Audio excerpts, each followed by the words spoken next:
I'm Mirjam Parve, and I come from Estonia. I'm a poet and a translator and an editor as well.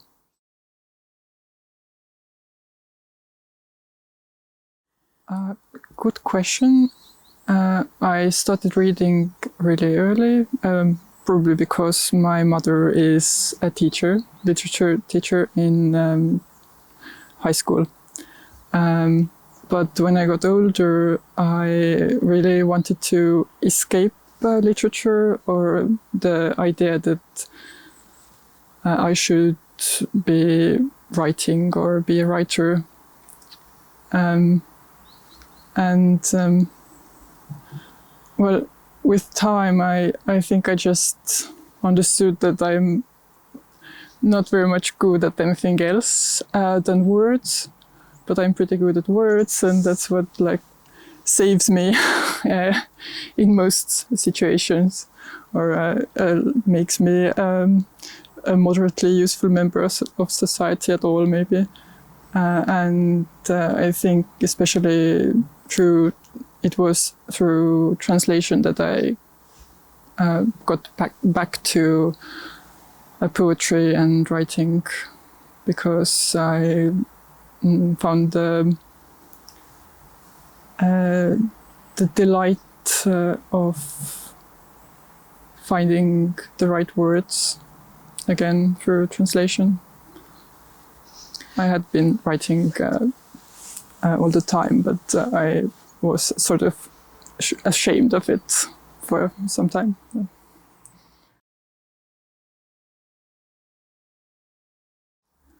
Yes, it's hard to.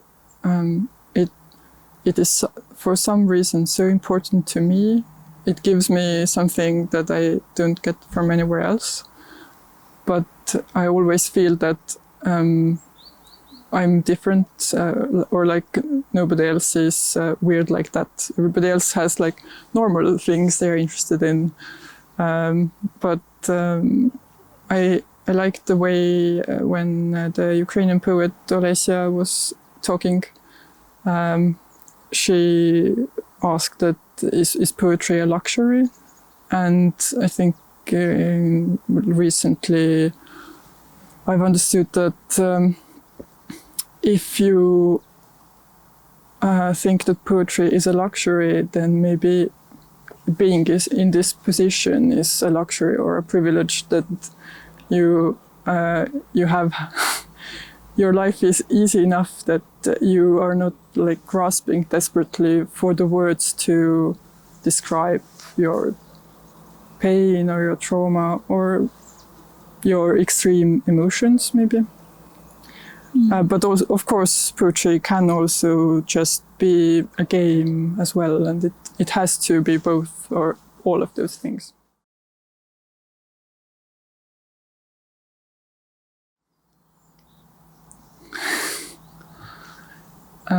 Words are the power of words is so immense that it's hard to even say anything about this on a short notice. I think people who work with words as writers or translators recognize this responsibility and are very careful with words and the idea of giving voice to experiences that maybe would stay silent otherwise is important. But people can fling around words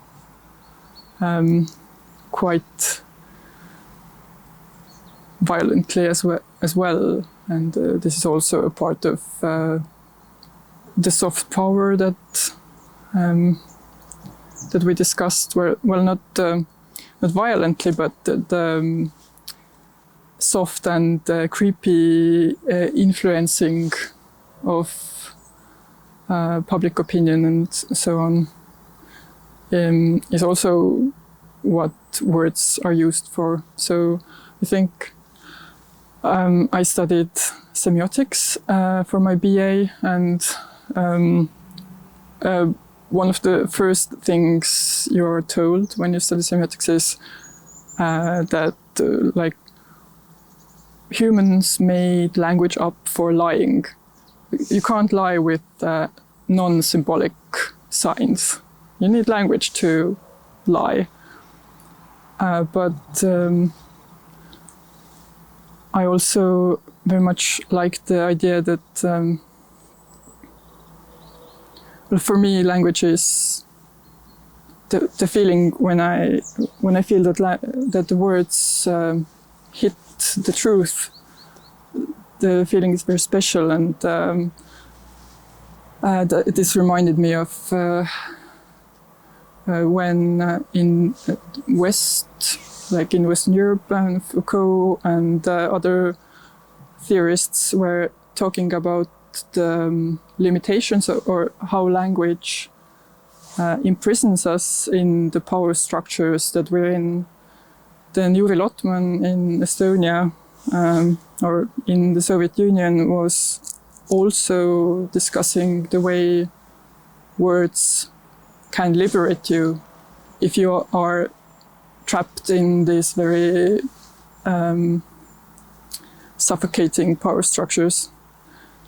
So yes, words work both ways, and they have a very great power, and they're dangerous, but also just beautiful.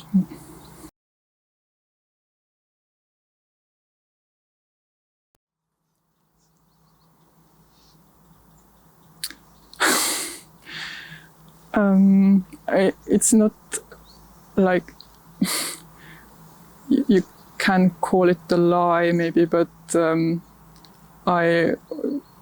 all the time I have to start my emails with sorry, I have been so overwhelmed that I was